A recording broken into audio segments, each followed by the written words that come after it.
Welcome, welcome, friends. Happy rising to those of you in North America right now, and good evening to those in Australia. Today, I'm going live with Tom Barnett, and if any of you, for those of you living on planet Earth right now, you'll know that it's really, really intense right now. And so, hopefully today we're going to bring a little bit of clarity to some things, and yeah, so I'm going to bring Tom on right now. Okay, hang on.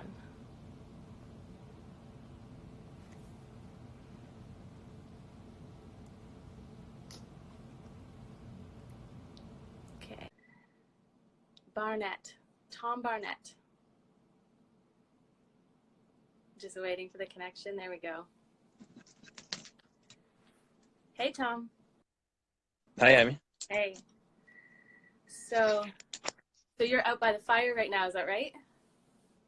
Yeah, got a fire going. Oh, nice.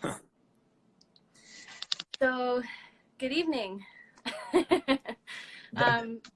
So as you know, we've been chatting offline, and as you know, the situation right now has been getting really intense, and thought it'd be really great to just bring you on and just have a chat. I haven't really prepared anything, as you know, and Yeah, cool. yeah, so I thought we'd get right into it. Yeah, sure. Yeah. So something that I think a lot of people might be kind of wrestling with right now is really feeling not very seen by some of the people in their life. I myself, since this whole drama began, I started sharing some of the things that I've been coming across, a lot of your work as well, and the work of Dr. Thomas Cowan and all of these other people. And I started to lose some friends. I mean, I've lost friends that I've had since high school, really close friends, over this whole thing.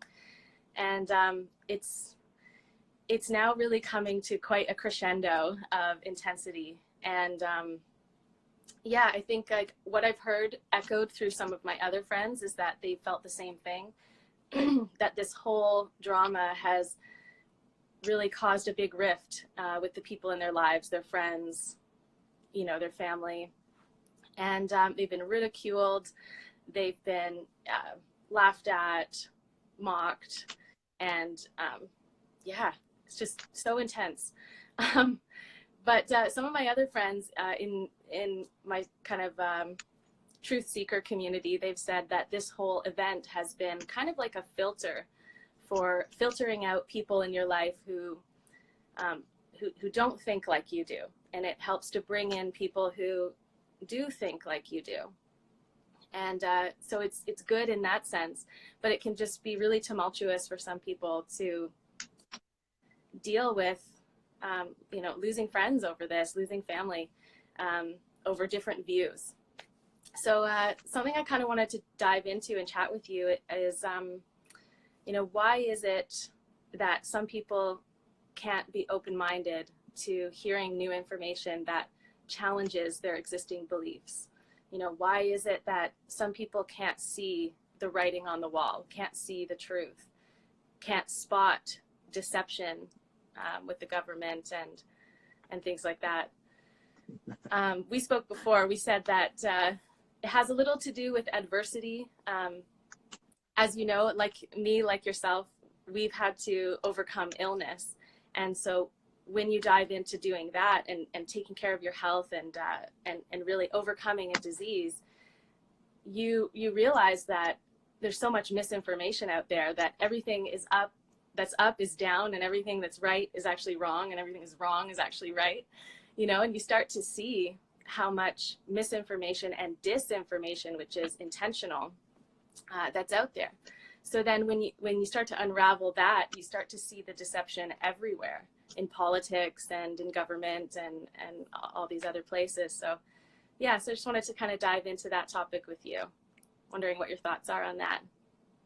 Yeah, okay. That's just such a huge question. There was as you were talking, there's like probably an hour's worth of stuff I could give just on that. But let's see. First of all, with friends, right? Losing friends. So you're saying you're losing some friends, or a lot of people are losing friends and family over this, and some people are gaining new friendships when it's people who are thinking, I think you said, the same way as you do, you know, like people that are thinking the same as we do, kind of thing. So um, divide and conquer, as you would know, is probably one of the oldest tactics there is. It's the easiest way to bring distance between people when that's a thing that can actually bring people down. When we are harmonious with ourselves and each other, you know, it's much harder to actually bring any kind of disruptive or dark force or energy into an environment. So that's the easiest way to do it, is to get us divided between ourselves, and therefore we fall more easily, and the people that are doing the oppressing can, you know, achieve their agendas much more easily. But what I would say is that I don't think I've lost many. I've maybe lost a couple of friends along the way my whole life, because I don't think that we all need to think the same. I just think we need to respect each other. So one of the best lines I've ever used, which I didn't come up with, I learned from somebody else, is when somebody's trying to tell me that purple is the fruit and the moon's made of cheese, and like, you know, we should all sing whatever, you know, just they're just saying really weird stuff, or they think vaccines are the best thing in the world, and you know, they think a government is here to protect us, and the news tells them what's going on in the world. I just go, oh really? That's a really interesting way of looking at it. I've never thought of it that way. And then I'm not agreeing with them, but I'm not antagonizing them either. So it's a completely neutral statement, and it just allows them to speak what they want to speak, and then you can get back to being human beings. Obviously, there's a time and a place to educate people, but it's generally when they've asked. So if somebody asks me and it's a genuine question, I'll tell them, I'll give them all the time in the world. But if I know, like you know, everybody knows when somebody just has that, they're just blank, right? They just, but they're nice people. I say this all the time. I say, there's a lot in me that could definitely do a lot of damage and destruction in the world. And a lot of the people that piss me off the most are also really nice people. Like they think all the things that we don't think, but they're also the first to lend a hand, or they'll give you the shirt off their back, or they'll help you load a trailer, or they'll give you a ride somewhere. Like they're good people. So I try not to. I think that's one of the reasons I haven't really lost friends. But the other side of that coin is that those people are never going to be close friends, right? Like you've said before, that you feel a sense of loneliness sometimes because the more you grow, the less people there are around to grow with you or who are on that level, I guess. So it is important to still find people that we can call close friends, and that's because that's part of our hierarchy of needs, right? We need connection because we're a tribal species, you know. So yeah, I think there's a balance there, is what I'm saying. As far as if people are losing friends and family, I would ask, why are you losing friends and family? Is it actually necessary? Are you just being pig-headed about having a belief system? And when we all talk about truth, but honestly, I don't know what truth is. I don't think there's any such thing as the truth, because it's all only ever relative. So like truth is relative to whatever you're talking about. And as humans being a piece of the puzzle, we can never really know the full puzzle. It's not really our place here. So yeah, I mean, I know the context that you mean when we're talking about truth, but at the end of the day, I think I try to humble myself enough to say that I don't know the truth in any respect. And that's how I can still maintain relationships with people and not, you know, have these fallings out. And to the point where, actually, I'll give you one more little thing. I think those of us that have gone through adversity, like, you know, you were saying that you and I have, and a lot of people that we both know have gone through some adversity that has helped to crack open their shell, so to speak, and to see more of what's actually out there. I think, though, we were destined for that from the start. I think in some way, shape, or form, we chose, through our unconscious decisions, the actions in our lives that led to the experiences that we had. And I think we're almost predetermined to awaken in a lifetime. So I was always, as a kid, quite different. I was always really inquisitive. I didn't believe everything my parents told me or my teachers, and I would cause trouble in that regard as well. not real trouble, just that adults don't like it when a kid asks them questions, like, why are you doing that? Are you sure about that? Like questioning what they're doing because they don't question what they're doing. So they don't like, especially a kid, that's really insulting to be for somebody that's not well developed. That's insulting for a kid to ask them to question them.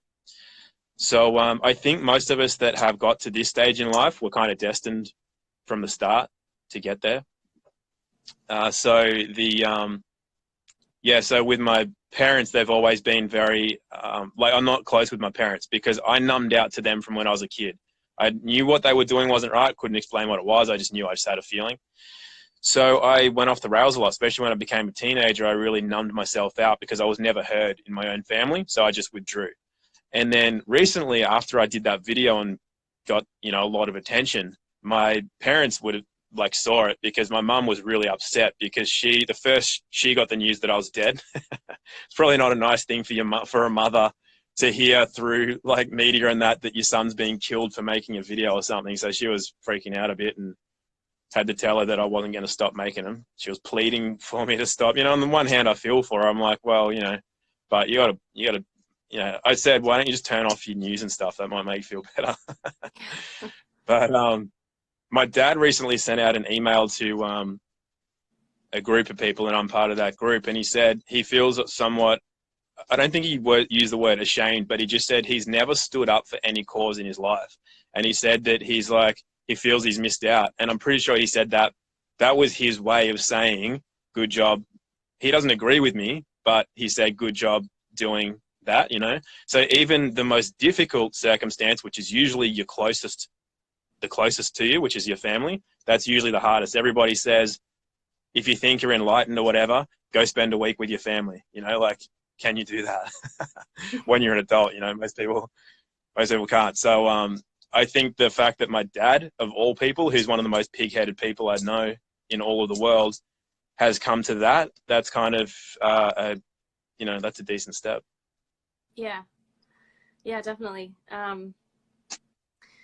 Yeah, I mean, and I agree with you that what you say that sort of everyone has their own truth, right? I do agree with that somewhat, but I also feel that with everyone sort of having their own truth, then it just creates a lot of confusion, right? So we can honor that other people have their own truth and have their own beliefs. However, as humanity, because of that, then we just have so much confusion happening. So yeah, I guess the question I pose to you is, why can some people not see the truth? So maybe I could rephrase it and say, why can some people not spot deception? Okay, cool. Well, okay. First of all, I do agree with you what you just said anyway, but the difference is truth and beliefs are different things. Beliefs, I think all beliefs are a form of ignorance because you believe something because you don't know it, right? It's like, I don't believe in fire because I'm looking at it and I can feel it. I know fire. I don't believe in fire. Do you know what I mean? There's a big difference. Going back to the truth thing, and then I'll answer your question. Everybody that I know who has seen, not with your eyes, but seen certain things, we've all seen, which I've seen, when you talk to people or you hear other people's accounts of what they've seen, we've all seen pretty much the same thing. So I do agree that there is truth, but it's a truth that's not in this world. The only truth seems to be, we can get into that. That's a really deep one, so we can get into that later if there's time. But yeah, it's more something that's not of this world. The truth is kind of where we come from, and it's something that is more an inner thing than an outer thing. So as far as why people can't spot deception, my take on that, and it's not saying it's the answer, but my take on that is that there's only a certain number of people who really become adults in this lifetime. Most people are stunted. They're either young in an evolutionary sense, or they're stunted from childhood and never outgrow. They never go beyond the traumas and things like that. And the difference between an adult and a child is that an adult takes responsibility for what they create moment to moment. A child does not. A child is taken care of. They give responsibility away to others. So most people are children living in adult bodies, So their whole thing is to have other people take care of them. So that means the police look after their well-being. That means the government provides benefits and privileges. It means, they go to a church and pray to a God that they know nothing about, and that gives them salvation, as opposed to all of those things being able to be found within the individual, and it doesn't have to come from an external source. So the majority of the world being in that state means that the majority of the world does not take personal responsibility for their actions, their own sense of safety and security, and they don't have their own moral compass, so to speak. It's all based on, they need laws to tell them not to punch somebody or kill somebody or steal their stuff. They need, they need news to inform them of what's going on in the world. They need all these external things. It's not an internal compass. So those people are not going to spot deception because, like the Matrix quote, those people are so helpless that they rely so heavily on that system. And not only do they rely so heavily on it, they'll fight to defend it. So even if you brought up the fact, you showed them complete, like, actual video evidence example of police planting bricks in the street, for example, they'll just go, oh, no, that's just for construction going on later in the year. They're building a building there. It's like, no, it's not. How can you come to that conclusion? But their mind can only come to that conclusion because as they are unable to take responsibility and see the world with their own eyes, they must always, their mind will always conjure up something other than what's actually in front of them. So that's why a lot of people can't see deception. Whereas if you have been through certain experiences in life and you have learned or are learning to take full responsibility for who you are and what you create moment to moment, you know that you don't need anything external because it's all internal. And that's when you can easily spot any form of deception. It's like so obvious, it's laughable. Yeah, well said. It's kind of like a safety for them to be feeling like taken care of. And when all of the lies and things start to fall away, you realize that you really are kind of on your own. And then I think that's when, your spiritual path steps in, and that is, an anchor for a lot of people. And I know for me, that's a huge part of my whole journey, right? Is having that relationship with God, and,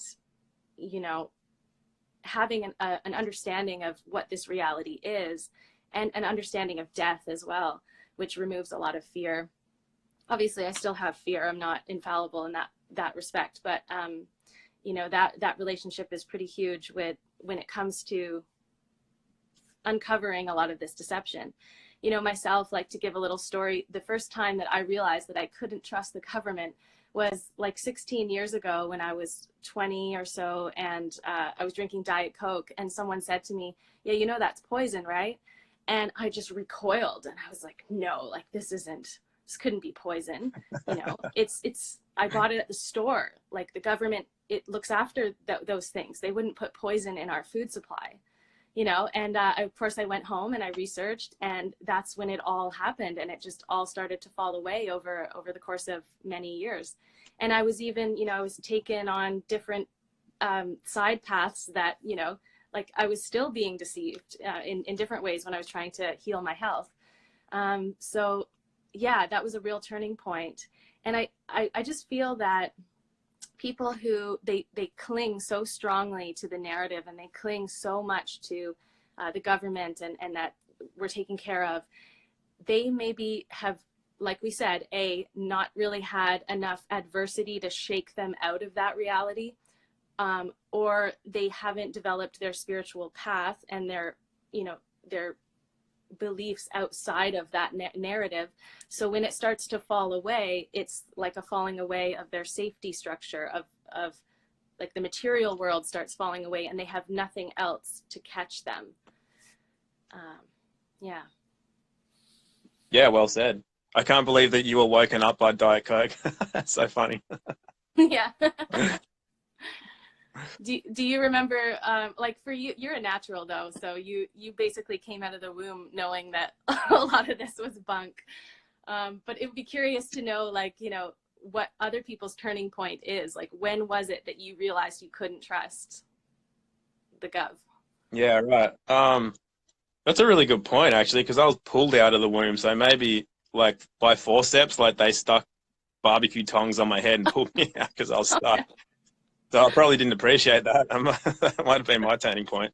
No, I Right. don't know. I do remember when I was a kid that a lot of things didn't make sense. I remember being yelled at a lot and told things that I just inherently knew wasn't right, but without the physical or emotional maturity to defend myself at such a young age.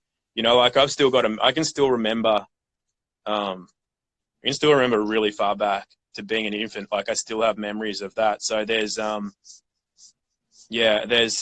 but having said that, you know, I still bought, say, when I was 5 or 6, there was this ad on TV for Crosby Aerosports, which was sneakers with Velcro. And on the ad, the kids flew. It's like their tagline was, with Aerosports, you can fly. And they flew. And I was completely convinced that if my parents bought me those shoes, I'd just fly to school. I wouldn't have to walk to school. Like in my mind and in my dreams and everything, I was going to fly. Wow. Because I think when you're I think a certain type of people, of which I'm one, I mean, I tell lies all the time. Like, it's not like I'm just an inherent truth teller. But when it comes to big things, I find it really, like, I would never willingly deceive somebody. Like, I can't, the amount of times I've been ripped off, because I just think, like, I'd never rip somebody off. Why would anybody rip me off? And they'll sell me something dodgy, or I'll just send them the money without even asking for, you know, like, I just inherently trust people. It's like, it's one of the reasons I've always been drawn to Japanese culture, because maybe not so much now, but in cities, but at least from where they came from, like I know people that were in Japan and had left a wallet around, and then, you know, somebody tracked them down and then drove them 45 minutes out of the way to get them back to their things. They can leave their doors open with all of their wealth on their table, and no one's going to go in because they have a code of honor, you know. And I've always resonated with that, because that's how I live my life. And I just never understand how somebody could willingly deceive another. So, that being the case, you know, I did believe some things that weren't true. You know, I believed in advertising had an effect on me until I became immune to that. And I believed that the government, not the government so much, there's something about government always was not right. But I thought doctors knew a lot, you know, and that's why one of the reasons I wanted to get into science and medicine and things.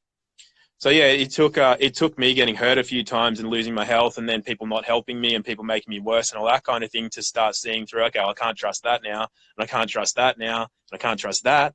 You know, when you think something that's in the newspaper is real, oh, I can't trust that now. You know, so I had to undo those step by step as well. It wasn't like everything was natural to me. Yeah. Yeah, it definitely is step by step. It's a slow uncovering over time. Yeah, Yeah. yeah, and like speaking about deception, or sorry, discernment, um, you know, when you're looking at information, you know, whether it be the mainstream media or Instagram or wherever it is that you get your information, you're having to use your own discernment. And the problem is that, you know, there's going to be experts on either side of every single debate. And there's going to be studies on the either side of every debate. And there's going to be scientists' names dragged through the mud on either side of every debate. So it's like, good luck if you don't have your internal guidance system developed. Yeah. You know, good luck discerning what is truth. So, you know, you just kind of have to take that in. And for me, you know, when I'm watching mainstream media, it's so challenging to watch it, because, you know, you're looking at the person, they're delivering information, and I'm taking in so much more than just what they're saying. You know, I feel like I'm really starting to learn to take in their authenticity, their body language, you know, the tone with which they're speaking. Even if the person believes so much in what they're saying, I'm starting to be able to pick it out and see what's a story, and what's a smokescreen, you know, and what's deception, really. And yeah, it feels good to finally be able to really, really trust your own intuition, really, really trust your own discernment.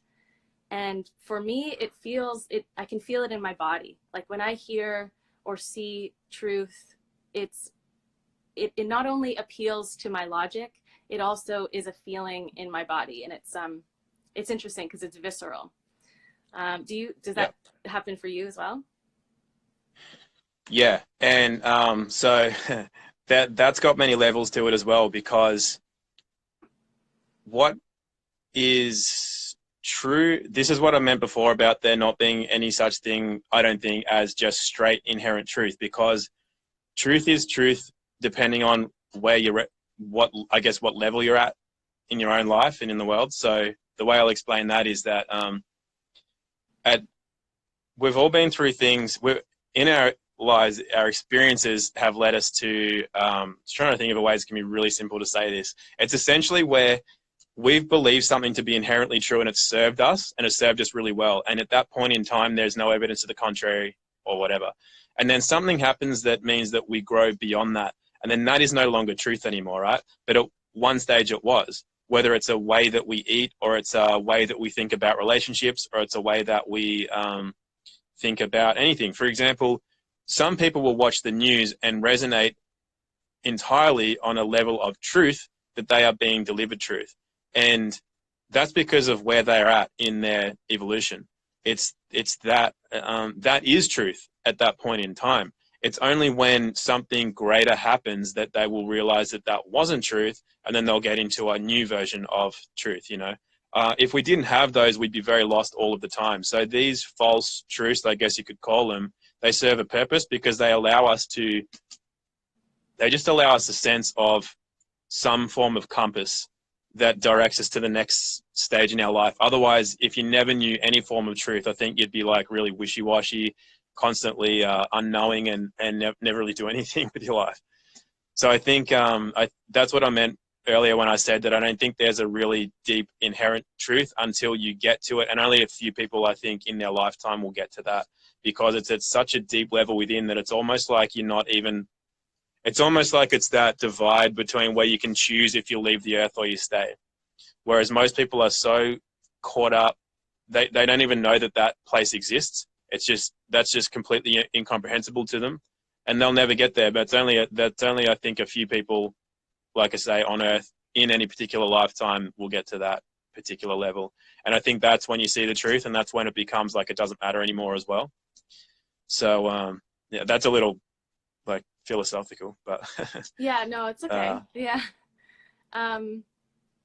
Yeah. We talked about this before too, about trying so hard to take in as much information as possible to try and figure out the puzzle and try and figure it out, you know. And I know in myself, I can get a little caught up in that, because I think my comfort comes from my spiritual path, but also from, you know, trying to figure out what's happening, right? To try and better just be able to understand it. But like we talked about before, there is no end to that. Like you said, you get to the top of a mountain of truth, and then you see you're at the bottom of another one, and it's like continual and it's endless. And we can try as best as we can to, you know, to put words around it, to figure everything out. But in the end, like you said, it's better to just kind of let go a little bit, right? And yeah, for your health, right? You know, and for yeah, because it's endless. It's an endless, bottomless pit. yeah. It's I think the mind is a bit of a trap. I think when the mind can only take us so far, and it's not designed to ever really give us the truth. The truth, I don't think, comes from within the mind. So when we spend a lot of time really trying and to figure things out and filling our heads, you know, my favorite song pretty much, or not, okay, I'll rephrase this. One of my favorite things is I'd love to know a lot about astronomy. Like I love the stars. I love looking out. I love watching shooting stars. It's just, but my favorite thing about looking at the stars is not knowing. That gives me so much peace. I don't actually need to know. Do you know what I mean by that? And it's like one of my favorite songs is Twinkle Twinkle Little Star, because it's I just find it really poignant. I think whoever wrote that was a genius, because it's almost like a Taoist poem, but in a song. It's like, just, yeah, you're just wondering what wondering what it is. Like, to me, sometimes the question is the answer. It's like, I'm not really looking for answers. It's that questioning is the answer. It's what gives me a lot of peace and a lot of knowing, is just looking at something and knowing that I don't know. And then all of a sudden I just am like almost a part of it. And then I know it without, I know that sounds really weird, but it's like everything that I've let go of has just come to me straight away. And it's just become like it's just become a knowing. It's like a sense. It's something I feel rather than something that's in my head. And I only got to that stage by letting go of having to know and to figure things out, because I do have a very inquisitive mind. And I did, like, even when I was in high school, I would go to the college and I would sit in the library and read books on astrophysics and things, because I wanted to figure out space. And when I was a little kid, I had a complex about black holes. What would happen if I got sucked into a black hole, and how would I escape, and what would it do? Like, a proper complex, like, I would not sleep because I'd be thinking about black holes and what would happen to me if I got sucked into a black hole. Whereas now I'm like, how am I ever going to get sucked into a black hole? But as a kid, I had a complex about that. And so I have gone through that stage of being very in the mind and very intellectual and all that.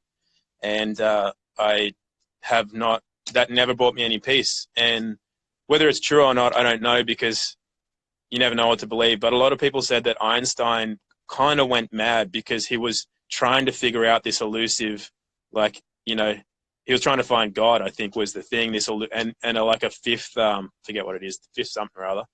But he never found it, and he died a bitter man because he just, I don't know if that's true or not, but it would make sense that if somebody was trying so hard to figure something out, that they would die a bitter man, because they never just let go and looked at something and just the wonderment was the answer. That's all I can say. Yeah, really well said. It's like there's comfort in just knowing that you'll never know everything.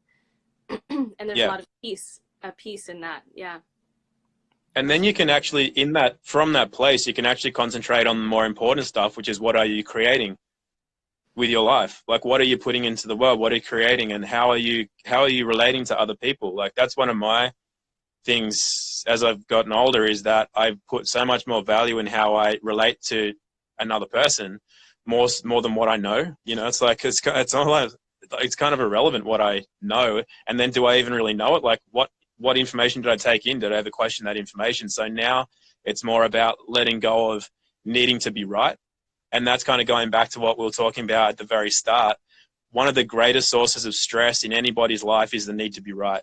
So when we think we're right because we've questioned things and somebody else is wrong because they listen to the news and they eat supermarket food and they whatever, we classify them as wrong and us as right. But that's kind of, that's divisive. So it's more, I've tried to let go a lot about being right. And then there's an old quote that if you have a choice between being right and being kind, choose to be kind.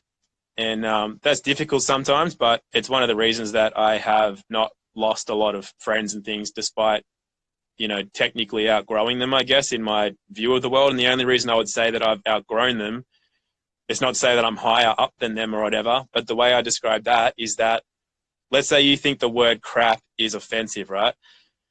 Then that means that it's a narrowing down. It's like if you put all the words into into a jar or something, and then you start squeezing in the words that are okay to say, that they fit in this narrow thing, and then the rest are outside of it. That's the equivalent of narrowing the mind. It's like a narrow mind does not allow greater possibilities.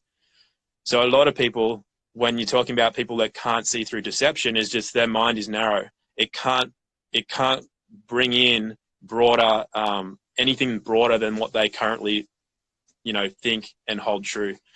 So it's just I think that in itself is a distinction between intelligence and a lack of intelligence, is that ability to let go of what is just stuck in the mind and to take in a much broader, like some of the things you've been telling me recently that I hadn't really considered until you've been telling me, but I can bring it in instantly because I'm not holding on so tightly to anything at all. So if you give me new information about something that I haven't previously really considered, I can instantly take that on and follow it because I don't have to dissolve a really rigid and solid idea, construct of the mind of what the world is to me. Does that make sense? Yeah, exactly. And that's where. Can you do me a favor, Amy? Yeah. Can you, if you see a bear come up behind me, can you tell me? Because I won't see it. Okay. You'll probably see its eyes before you see its body, because it's just probably going to come out of the dark, you know. It's not going to be a kangaroo? It's No, going to be a bear? definitely be a bear. Yeah. So this then leads to, okay, so if someone, and Amanda Vollmer kind of spoke of it as someone's psyche is maybe not strong enough to allow for something new to then dissolve their current paradigm, their current beliefs. So when we start to talk about the sort of the dark forces, the oppressors, the elite, whatever you want to call them, the people that, I love how David Icke describes it. He talks about it like a spider web, and at the middle are the dark forces, and whether they're truly human or not. I mean, Amanda Vollmer, she says that it's not of a human heart, these forces that are at the center controlling everything. They don't really care about us. They don't care about our health. But anyways, so David Icke, he talks about it as a spider in the middle of the web, and that everyone out from the spider are just order takers, and they're just following orders, and they carry out all of these agendas. So some people might see it as a pyramid where the 1%, the elite, they're at the top, and then everyone is down below. There's the majority of the people at the bottom, kind of the slaves carrying out, everything, working their 9-to-5 jobs, etc. So where am I going with this? Basically, that when we talk about these dark forces, some people they just dismiss it right away, and they're like, no, there's no evil, there's no satanic stuff going on at the center of all of this. But I mean, I've seen it, right? Like I'm kind of wise to it. So, and we've talked about this offline, and I think like people are just, it's really hard for them to take that step to go, oh, like it could be really nefarious, and that would really crumble their safety structure of, believing the government, etc. So yeah, we've talked at length about this, about who they are, who are the oppressors, where do they come from, like what are they actually, do they feed on our fear? That's something as well, right? Like a lot of these things that happen, false flags, COVID, everything, that it's kind of, in a sense, an attempt to raise our fear, and it's something that they sort of feed on. We've talked about them as being astral parasites, vampiric dark forces. So this is we've kind of veered into high philosophy a little bit here, but I'd love to just explore this topic a little bit more. You and I have talked about these individuals as maybe they're actually quite insignificant. We've talked about them as maybe being reptilian, right, and having the lizard brain.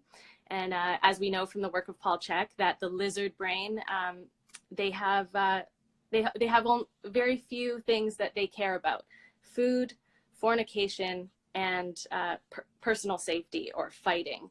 So food, sustenance, fornication, perversion, right, all the perverse things that we see happening, and fighting for their personal space. Some people, and you had suggested that maybe they don't even know what they're doing is wrong. And we could say that of like someone who is like a lizard, that they would, or that is basically acting from their lizard brain, that they wouldn't really think that what they're doing is wrong, they just are doing. And so in that sense, we can kind of see them as quite insignificant. So I'm going to let you kind of run with that topic, and yeah. Okay. So let me ask you this then. So if you considered people like us to be completely different to the people that are the oppressors, right? A completely different set of values and feelings and everything else. Even within people like us, if we cage or control something, why would we do that? For personal benefit, I guess. If we caged or controlled What something. would be what about an underlying, like a real underlying deep reason for doing that? Control, power hungry Well, madness. yeah. So the way I see that, right, is that the reason that people like us would do that is that it'd have to be out of fear. Because if we don't fear something, why would we need to control it? It's like you just let it run free. It's like, you know how we've spoken about relationships before, and I said that one of the kind of things that I came to, well, it's just my own personal perspective, but I think that fear holds on to something and love lets go of something. So if I love something, it's that ability to let it go. If I have fear, I'll want to control it and keep it close to me, right? So the people that we call like the dark forces, I think really that they fear us because we have far more power than them. If they are relatively devoid of emotion, it means that they're incapable of real unconditional love. That's something that we're capable of. Not many people, I think, achieve that because it's only the potential, but we do have that potential, which means that we have the potential to be all powerful because unconditional love is all knowing and all powerful, and we have that potential within us. Whereas these people, like I've seen pictures of some of these elites, and when I first saw them when I was young, I just thought they're not human. I thought they were devoid of, there's something in their face and in their eyes that is not living. It's like they're not alive. Their eyes are dead. They're dull. They don't have that spark that somebody like you has. So it's just, I think they fear us. And the reason they have to control us so heavily is that, first of all, we are easily controlled because the power we have, as I said, is only a potential. And it's up to us to dig inside of ourselves to find that potential. At any stage, we are entirely, completely capable of overturning the current system, of neutralizing these oppressors because we're so much more powerful than them. The reason that we don't is that too many people fall for false flags. They fall for the current, race thing that's going on. They fall for COVID. They fall for, if you're a vegan and I eat meat, then we're supposed to hate each other. And then if or you watch the news and I don't, therefore you're dumb and I'm smart, or whatever. It's like that we so easily fall into a division. And when we're divided, we don't realize that potential. We don't reach in and we don't find that unconditional love for everything and for ourselves, which is all powerful. If we realize that, the world would be a completely different place than it is now. So while we have that potential, they know that if they suppress or oppress that potential, then they can constantly feed off the other side of that, which is our insecurities, our fears, our unsurety in the world. We don't know, like we don't inherently know. So many people don't inherently know, and that's why the world is the way it is, because they let other people take care of them instead of knowing for themselves. So what was the question? I'm just talking now. Well, yeah, you're saying like love lets go and fear holds on, and that they're really quite insignificant, and they have to keep us divided and controlled. Yeah, so that's the reason that they need to keep us divided and controlled, is because they are insignificant. Because I mean, I don't know this for sure. It's just one of those things I've had a feeling about for a long time, is that I don't think that they feel.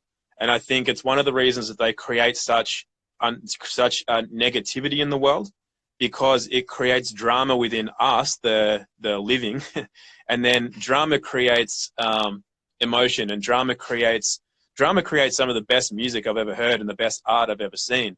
And I think that they feed off that sort of stuff because they don't have innate creativity and love for themselves. They have to get it from us. So I think they feed on that as well as the fear. They definitely feed on the fear. It's one of the, it's why myth and story has been all powerful since the beginning of time, because people have always known that they can control people around them and feed off them if they create uncertainty, and then they either have the solution or they give the impression that they will provide a solution. Whereas people who are, you know, the few people who are able to walk alone and walk on their own 2 feet never need that. So then they feel, you know, it's funny. It's just, that's a really tangled web, that one too, because even within us, the living, let's call us the living, and them, the dead, the oppressors, even within us, we have that potential to turn as well, because so many people can't stand on their own 2 feet. They're always willing to give their power away to somebody that they see as a leader. And it's something I've been very conscious of since I was quite young, because I've always had quite low self-esteem, but I've always been weirdly confident in some ways. And I noticed early that people are really quick to follow me. If I get up and do something or say something, like when I made that video, a lot of people contacted me and they just thought I was the answer to something. And I'm like, I'm not the answer to anything, you know? So, and I see that in a lot of people who become gurus and things. They don't really know anything, but there's so many people who are so fragile that they will give their power away to somebody who appears strong, who appears confident. And so even within the world of the living, it's very easy for us to be turned, and for that potential for love and unconditional love to turn into something more nefarious, and to have personal gain, usually in the form of money, but also in the form of gratification of having people follow you. You know, that's what Instagram and social media is about. So like, the more followers somebody has is like, the more powerful they feel, the more likes they get when they put a post up. It's like Coke. It's like heroin. It's like, oh yes, I got 10 likes, or I've got 10,000 likes. You know, it's like the more that counter that goes up, they just feel more and more like it's a drug. And that's just an indication of how fragile that our egos are, that we can easily fall into any one of those kinds of, takes a lot of grounding in a strong person to not be swayed by power, money, and attention and validation and gratification and all that sort of stuff. Yeah. Wow. Beautifully said, for sure. Fully agree. Yeah. So the division that they have us in right now, and yes, our fragile egos, essentially, like, where I want to kind of go with this is, how do we respond to them? Right now, the world is sort of fighting back, or at least what they think is fighting back, which is, you know, rioting and violence and things like this. And we've talked about the pendulum, right? So whenever a pendulum is so far to one side, it then has to come over to the other. And before all of this drama has happened, I think people were extremely dissatisfied with how society was set up to only serve a few, and just, you know, day after day trying to pay the bills, being only like $500 away, you know, from total bankruptcy, and not even having enough for an emergency, you know, just living like feeling like you can't get anywhere. So I feel like there's just been this huge amount of dissatisfaction, and then now you can see it's really turning to anger and violence, right? So I think that where we're heading then is then to the other side. I think it's going to end up calming down a little bit at some point, and then we can really choose how we're going to respond to these individuals at the center of the spider web, these dark forces, the oppressors, the elite, the cabal. And so how is it that we can respond to them? You and I have talked about the story of Arjuna in the book, the Bhagavad Gita.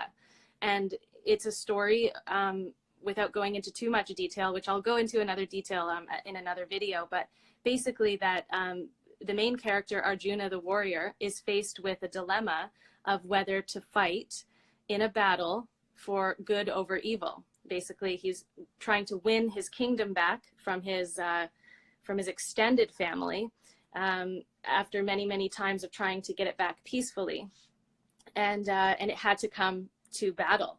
And in the middle of the battlefield, Krishna is telling Arjuna that that it is his duty to fight, because it's a battle of good over evil, and it is righteous, and it is his svadharma, it is his mission in this life to be a warrior. And so they talk about killing and being killed, and why would God encourage me to fight? Why would, so at some point we could say that fighting back is necessary. But the way in which we do that really needs to be calculated and needs to be coming from a very grounded place instead of a reactionary place.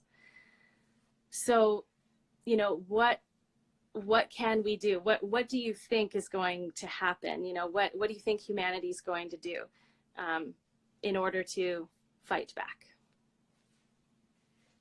Wow, that's such a huge question. Well, I mean, you Good and question, I, Amy. yeah, I know, big one. Well, I mean, we talked about it before that, maybe it is just to withdraw our fear, to withdraw our fearful emotions from them, take away their food source in a sense, right? And maybe they'll wither away and die. Maybe we don't even have to do anything. Maybe their destruction is just happening, and that's just what we're seeing. And it's a natural thing that Mother Nature is doing. Whenever something gets out of balance, she writes that balance. So maybe we don't really even have to do anything, and they'll just see their own demise. I hope that's what it is. But I'm just curious your thoughts on that. How do we respond to them? Yeah. So the thing is that, like I say, everything we have, I think everything we want in life, or everything that we believe to be utopia, for example, is never more than an arm's length away from us. I think it's always that close. The difference between achieving it and not is the will and the desire to actually reach out, because it's much easier to stay right here and not have to, and let things come to us. And that's one of the reasons, like the book The Secret, and that was so popular, because people just decided that they only have to sit in their chair and think about a car, and then they'll get a car. It's like, it doesn't take any work. So I don't think it's a matter of sitting still. It's definitely a matter of withdrawing. So there's two elements, I think. One is the internal element, and that is cleaning out the unknowing, the fear, and just the disbelief in yourself. So many people have a disbelief; they don't believe in themselves enough. And somebody who doesn't believe in themselves enough is somebody that's weak, and somebody that is penetrable. So if a force is strong enough that wants to oppress, it will oppress those that are weak. And it's not physically weak. It's not any weakness other than not believing strongly enough in yourself, which actually is a belief in all things, like that, the faith that we can rise and we can conquer. And there's so many stories in lots of different religions about that, like David and Goliath. Like, it would seem that we're David and the oppressors, the force, the system is Goliath, but they're not actually that big. They only have given the illusion of being that big. So the first step is that we need to resolve within ourselves, and that takes work. So that really takes some work. So I don't have any quick tips for that, like 5 hacks to remove the fear in yourself today. Sign on to my blog. That kind of, which a lot of people sell. A lot of people sell quick fixes. That's the society we live in, but there is no quick fix for that. I've said in some other interviews that nothing of value comes with ease. Everything that we really value and really means a lot, and that nobody can take away ever, is something that we work for. My usual examples are an instrument. I know you like playing your drum and you make it sound really beautiful, your handpan. And that takes work. You don't just make beautiful sounds straight away. You can't string that together. You can't pick up a guitar and have someone else tune it for you and all this other stuff and then somehow make beautiful music. You have to work at that for a long time before the beauty comes out of the instrument. And then it's the beauty within you that flows through that instrument and comes out, and it has a self-perpetuating cycle. Like surfing, that's probably my favorite thing to do. That takes a lot of beat downs before you're good enough to enjoy riding nature's waves, And I think I was lucky enough that when I was younger, I put myself through martial arts, and I experienced being humbled, and I experienced adversity and having to work really hard, as with pretty much any sport, like anything you have to work hard for and through and go through like really hard times, that is what steals that resolve inside of yourself. And it doesn't have to be, if you're not the physical type, it doesn't have to be sport. It could be anything. It just means testing yourself. Again, you know, every spiritual text and religion talks about the dark night of the soul, or the 40 days and 40 nights, or tribes used to send their boys off into the woods and they had to survive on their own for a few days or a week. And when they came back, they would be seen as a man in the eyes of the tribe around them and their peers. And we don't really have rites of passage and test ourselves anymore. So it's harder for people to have that resolved, and that's by design. The system does not want people with strength. The system wants people that are weak. So where was I going with that? Basically, the whole point of that is that the first step is to, if you haven't done that yet, it just means you might have to put yourself through something. And that doesn't mean going out and doing something stupid and reckless. It means choosing something that challenges you, something that is like quite scary. That might be having a relationship for the first time. I know a lot of people, like I was 35 before I had a girlfriend. And then there's people who have a fear of, but anyway, people have different fears of different things. So my suggestion is, it's not a matter of being reckless or whatever. It's a matter of turning inward, seeing what you fear and going into that, not running away from it, not hiding from it, and going into something that challenges you.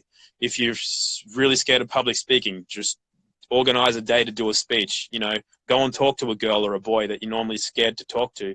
Do things that are going to really strengthen your internal resolve. Not for anyone else. No one else is going to respect it but you. And then when you respect yourself, other people respect you as well. So when we become more resolved in ourselves and we become the all-powerful majority, which we have the potential to be, then these oppressors do not have the power that they currently have. The second part of it, that's the first part, is resolving the internal. The second part is to, I guess, put on your armor, the external. And that is being willing to fight. Not necessarily in a violent way, but being willing to. So everybody knows that there's certain people you just don't pick on. They're not violent people. You don't know that they've been in lots of fights, or they're not known to, but you just don't pick on them because you know that they would be violent if they're pushed, you know. And again, don't take this as a call to violence, because it's not. It's just that people need to know that you are not a pushover. That's pretty much all it is. And you have to be willing to stand up for things. So I don't personally advocate rioting. I don't even really advocate protesting. I think it's good to do these things to put an intention out, but I don't do them myself. But I will 100% stand up for myself, or somebody else that I see can't stand up for themselves. I'll step right in and engage for them if need be. So I think it's the other part of that, because there's always another part, is that we all have our different strengths, right? Some people actually don't have that ability, and that's fine. It doesn't mean that they're not strong, and it doesn't mean that they're not useful. It just means that they have a different form of strength and a different usefulness in the world, because we're not supposed to be individuals. We're not all supposed to be great at everything. It's like some of us are warriors and we're there to stand in the front, and others of us have other skills that support those warriors. They stand behind the warriors. Then there's other people that stand behind them. And it's like, not everybody needs to be a fighter, so to speak. So it's a matter of cultivating collectively and combining our talents and our strengths, because that's the only way we're ever going to win at anything, and to achieve this cohesiveness and harmony that so many people want now. So many people want to pull themselves out of the system. Like, that's what I love watching you in your videos when you're farming and things. Was that like yesterday, today, whenever you did that? Yesterday. That was so awesome. Yesterday. You must have felt great after that too, right? Like spending a day in the field like that. Yeah, absolutely. It felt like the work I was doing was just so real, and it was so satisfying. And yeah, at the end of it, I could see what I had done, and I could see the fruits that will bear in the next few weeks. So yeah, it's closer to the way that we're supposed to be living, I think. Yeah. So we have less than a minute remaining. Yeah, I don't know if you want to cap it off, our chat, but clearly we have so much more to chat about. We're absolutely going to be doing more of these. So so yeah, I guess if I could just say, like what you said, it really reminds me of the tribe. You know, I think that the pendulum has been over here where we're individual, you know, we go off from our family and we try to start these little lives, and just being a single entity or maybe a single family. But what we need to do is come back into the tribe scenario, because we all have different things to offer. And so I really hope that that's the direction that we're going to go into, is a tribe mentality. Yeah, yeah. It's one of the things that I think is a positive of all of these false flags and